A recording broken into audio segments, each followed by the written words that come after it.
may sasagutin pa ako sa banat ni Bukoy. Sisikat to si Bukoy kasi ang galing umatake. Sabi po ni Bukoy, ang may kasalanan po kung bakit tayo nakarating sa impeachment ay si Vice President Sara Duterte mismo. Bakit daw? Okay.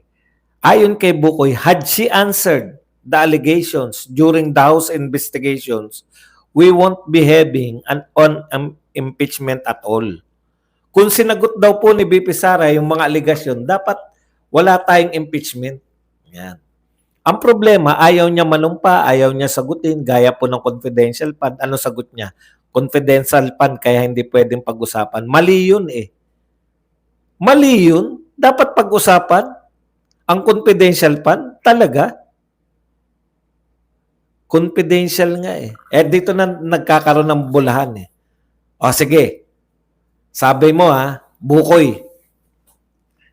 Si Ram present. Sabi mo Bukoy mali yung sinasabi ni BP Sara na ang confidential fund ay hindi pwedeng pag-usapan.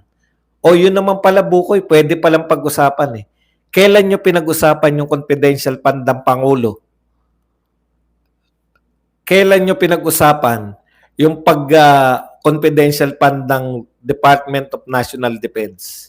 Kailan nyo pinag-usapan sa HOR yung confidential fund ng NBI, ng DOJ, ng DILG, ng DND? Kailan? Hindi nyo pinag-usapan. So kung hindi nyo pinag-usapan, hindi totoo yung sinasabi mo na mali na hindi dapat pag-usapan yung confidential fund. Sa practice nyo mismo, wala kayong ibang inimbis. Yan nga yung sinabi ng estudyante na AI. Bakit si BP Sara lang? Confidential fund lang ni BP Sara. May mas malalaki pang confidential fund kaysa kay BP Sara. Doon kayo nadali, Bukoy. Doon ka nadali, Bukoy. Di ba? Okay. Sige. Pag-usapan natin. Tanong na po kayo. Pwede na kayo magtanong. Pwede po kayo magbigay ng reaksyon. Kaya maganda yan. Kasi walang silbi yata. Wala yatang katuturan yung anak ni Abante.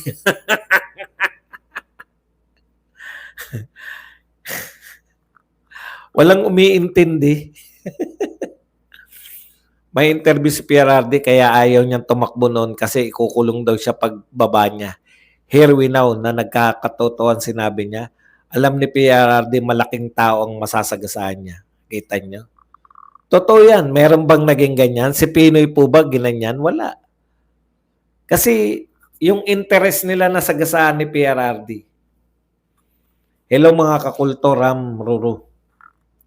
JCCC Ryan. Stevie, hello. Wilfred Riz, excited na mga tao na matapos ng low market NBA Finals ngayon taon. Doc Badong, alam na naman ang binabanat, ni Arnold M. Clavio. Ngayon na late kasi ako sa live mo. Salamat po. Doc Badong, alam namang ulitin ko, balikan mo na lang, gumanon ka. Ba't kailangan pa magka-spokesperson si Tamba? Baka nainggit sa kapatid, may attack dog, siya wala. Akala nila kasi sisikat sila dyan. Sumisikat yung kanilang mga attack dog. Sa kabaliktaran. Sikat ka rin naman di ba? Negative. Negative ang kasikatan. So kung negative ang kasikatan mo, negative din, pakapi kayo. Sabi ni Lay Santos, thank you very much, Lay. Pakapi mo lang, sapat na. Mag-likes naman kayo, kaya tayo paunti ng paunti. Justin Chua, yang si Penguin ang dapat sibakin na parang kahoy, wala nang ginawa yan kundi magwaldas ng pera at puro ayuda. Bimbo Hernandez, yan. AI ang kailangan nilang spokesperson para in din sila.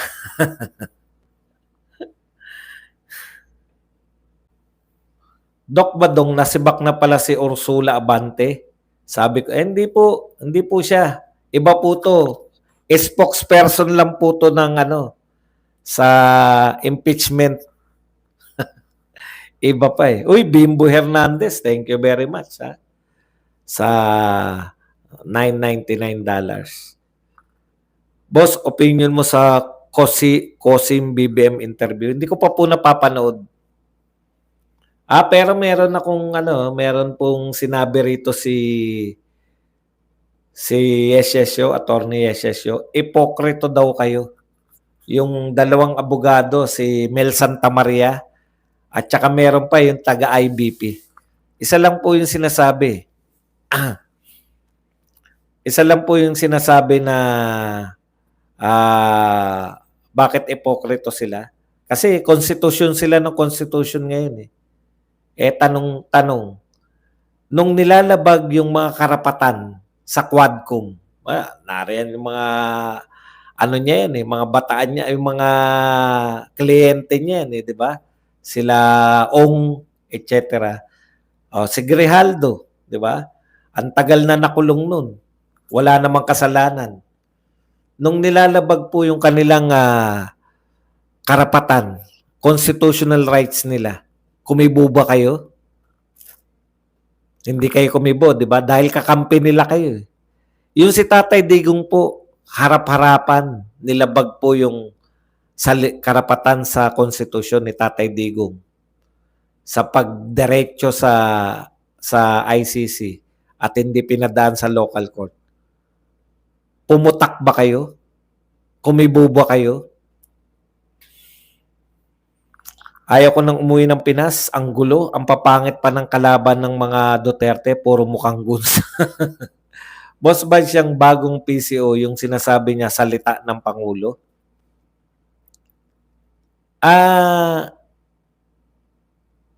Supposedly. Hindi po to bagong PCO. Tagasalita to ng impeachment prosecutors. Sa impeachment trial ng HOR. HOR rin po ito. Boss, wala bang gagawin si BBM sa mga OFW na naipit ngayon sa shadow war ng Israel laban sa Islamic Republic of Iran? Yun nga po dapat eh. Yun dapat ang papel ninyong media. Wala lang sa kanila yung mga OFW eh. Pati media natin, wala silang pakialam. Total naman, kalaban naman namin kayo. Di ba, pro-Duterte kayo? Baka isip na mga pro-Duterte yata kayo. Di manghingi kayo ng tulong kay pro-Duterte, kay Duterte. No, ano comment mo sa legal defense ni BP Sara? Alam niyo po, hindi ko po sila hindi po ako magmamarunong, no? Hindi ko po sila, kasi siyempre, ang kilala ko po diyan, sila Fortun. Talagang napakahusay niya. Napanood ko na yan, dalawang impeachment. Yung mga Fortun, yung dalawang magkapatid na Fortun. Napanood ko na po kung gaano kahusay yan sa mga impeachment. Talagang mangangamote po sila dyan. Yung iba, marami nagsasabi na talagang pinakamagagaling sa litigation yan. Maniniwala tayo sa kanila, mga attorney. Hindi daw pinapakain sa oras si PRRD, baka sinisisi nila si PRRD dahil sa sanction ng US. Nag-resign na po yung senior strategist ng PCO kasi di na daw niya masikmura yung nangyayari sa loob ng PCO. Kita nyo? Bukas po, ibabalita natin yan, hanapin natin. Siegfried Fortun, mahusay yun. Nasubaybayan ko po lahat ng impeachment trial natin eh. At ako po, pag nanood ng impeachment trial, addict po ako dyan, hindi pa po ako vlogger eh. Mula po simula hanggang matapos ng madaling araw kung umabot ng gabi yun. Nakatutok ako dun. Nood lang sa TV. Ang Taiwan, full out na lahat ng mga Taiwanese. Puro kasi nangulan ng pinagsasabi ni BBM sa podcast niya, kapal na muka. Katulad na naman nun, yung sinasabi na naman na tatanggalin niya pag hindi nag-perform. Maganda pong pakinggan niya sa unang 3 buwan mo. 3 taon na kayo. Nagbabanta pa rin kayong tatanggalin. Sir Bads, pwede bang demanda ni PRRD si Torre? Di ba may reklamo na po? Meron na pong nakademanda na po yan. Hindi na po si Tatay Digong pa rin ba gusto nyo magdemanda? Sobra naman kayo. Nakakulong pa. Alam niyo po, Ang kagustuhan po ng mga Duterte ngayon, mapalaya muna si Tatay Digo. Ang dami na po nila eh. Iisipin pa ba nila ngayon yung maghiganti muna? Pero nagdemanda na po si Amy Marcos, di ba? Biruin mo, sasabihin ni BBM, umalis lang kung ayaw tumulong. Paano po yung ano? Paano po yung mga nagpeke ng kanilang achievement report? Wala naman palang achievement.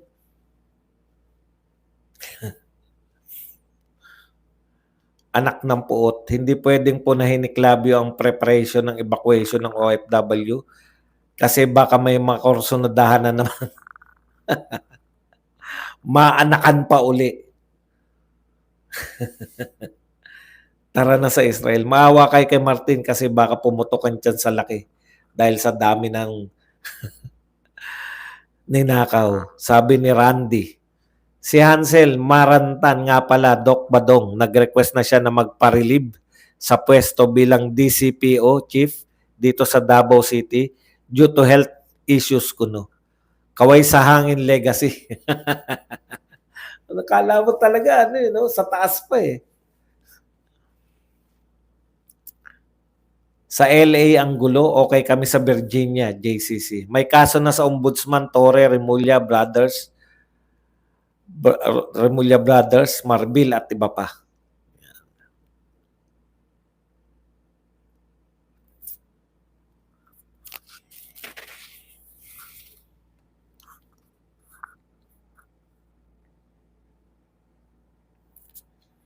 Habit na yan ni BBM, kumuhay kahit maka nakakakita sila kayo, no? Mahirap maging habit yun.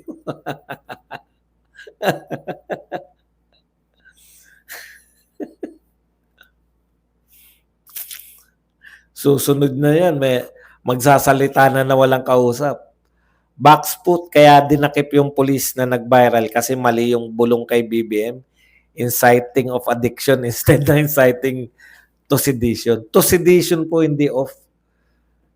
Tatama lang natin.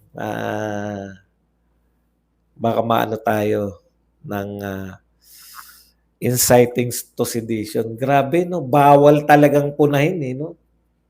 Binuhay na naman nila yung issue ng mga sabongero. Bakit? Alam niyo po, ang dami po talagang problema natin. Kaya lang, lagi tayo nililis. Ang pinakamalaking problema ba natin yung nag-share si Bato ng AI? Kung hindi po yan, bakit yan po ang binabanatan ninyong lahat? At saka bakit kayo banat lang ng banat? Hindi ba dapat trabaho lang ng trabaho? Laging sinasabi, si Pangulo po, trabaho lang ng trabaho. Sabi ni Claire. Kunwari, nagmartilya sa school. Yan, legacy niya. Kakaloka.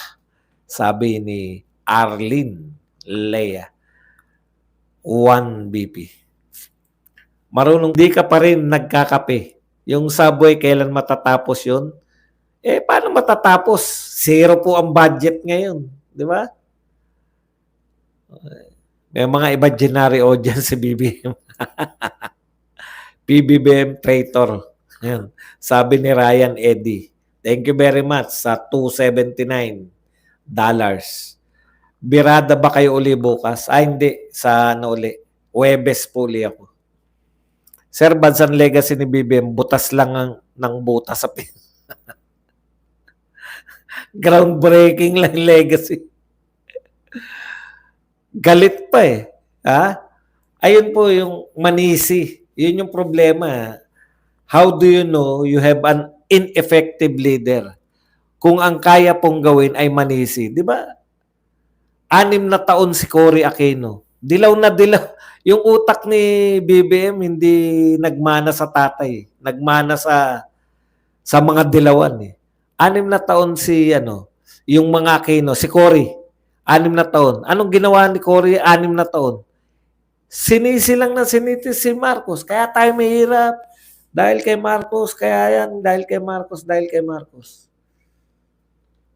Yung anak niya, ganun din. Kaya tayo nagkaganto dahil kay GMA. Si BBM naman, no, Duterte, puta, pati ba naman yung San Juanico Bridge? Kung ginawa daw ng mga presidente, ikaw na presidente ngayon, di gawin mo na.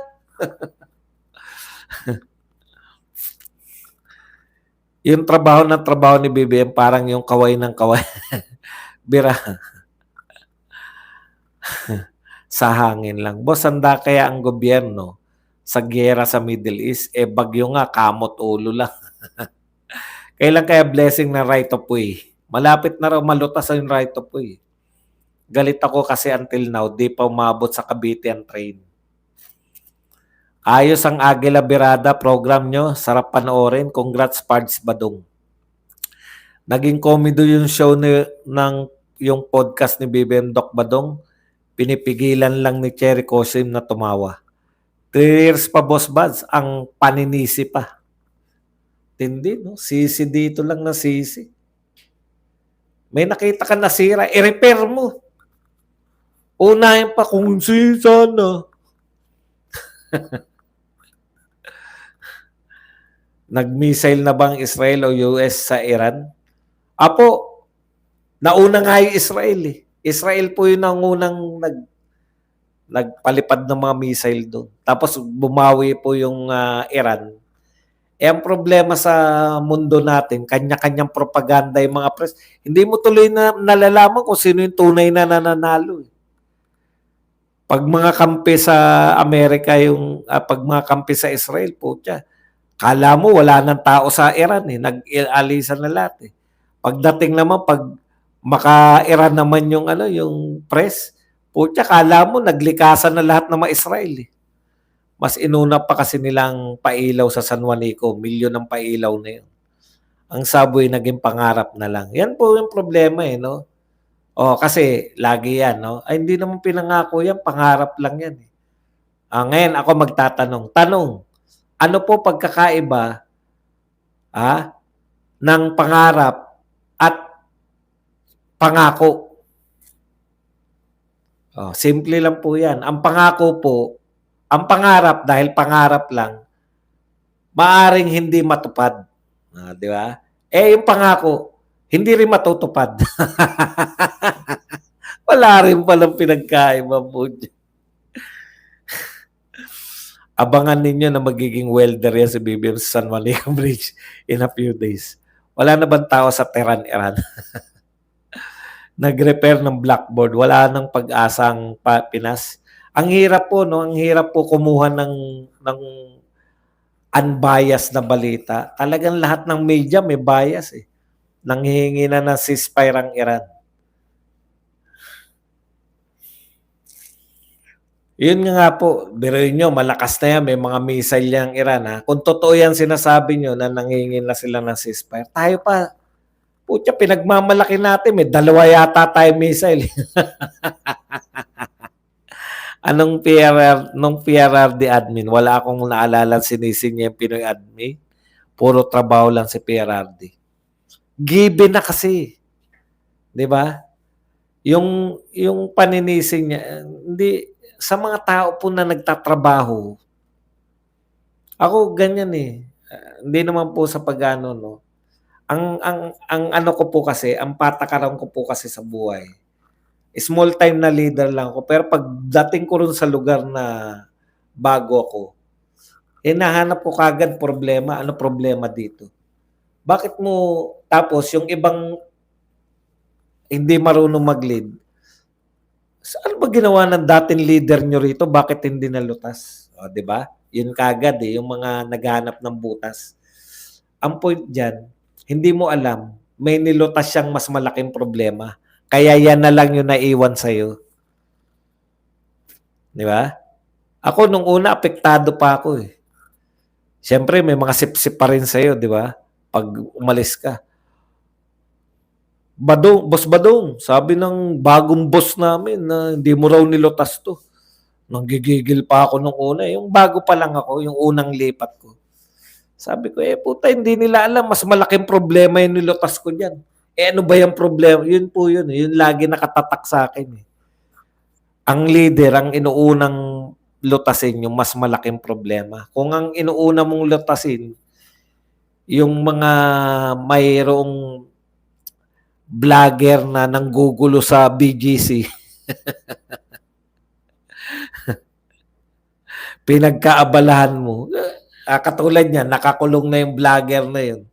Yung Russian-American vlogger na yun, nakakulong. Nalutas ba problema natin? Hindi naman kasi siya yung pangunahing problema. Kita nyo, pinoblema nila ng pinoblema si Duterte at yung kanyang mga alagad. Wala na ba tayong problema ngayon dahil nakakulong na si Duterte? Hindi pa rin. Malaki pa rin problema natin. Ganun po yun eh. Pag leader ka, unahin mo lutasin yung pinakamalaking problema ng bansa. Kaya may problema po tayo kung etong leader na to ang napunta ng pandemic. Kasi baka pandemic na, sisisihin pa. Kasi hindi naghanda noon. Hindi ba nila alam na yan, kada 100 years merong pandemic na nagaganap? Bakit hindi naghanda tong Pangulo dati? Pukin. Kung ikaw inabutan ng pandemya, isisisi mo kay Duterte.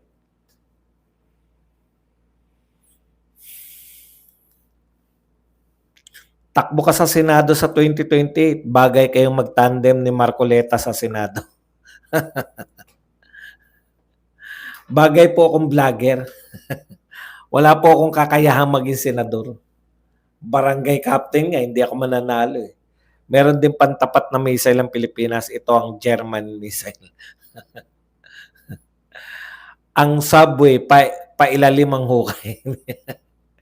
Lulusot sa Bermuda Triangle. Dadaanin na lang natin sa kasi mababaliw tayo pag sineryoso natin. Sasagutin pa ng nila na mas gusto namin maging tambaluslos. Kaya siguro kumuha na ng ibang spokes eh. Mas gusto raw maging tambaluslos.